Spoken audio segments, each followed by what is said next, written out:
Hi guys, welcome back to a new episode of How to Fix. Today in this video, I'm going to show you how you can fix your downloading message problem from iCloud. Keep watching the video till the end. To fix your downloading message problem from iCloud, the first thing you can do is turn off and on message under section of iCloud. For that, go ahead and open up your settings application. Click on your iCloud name under settings and tap on iCloud.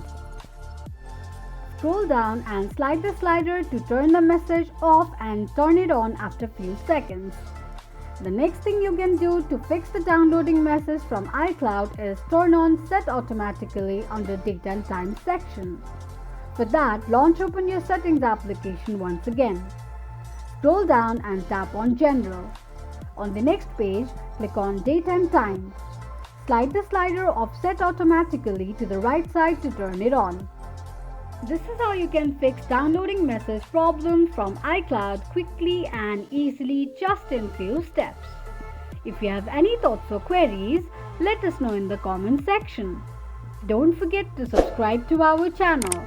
Also press the notification bell icon so that YouTube will notify you whenever we post a new video. I hope this video was helpful to you. Thank you so much for watching.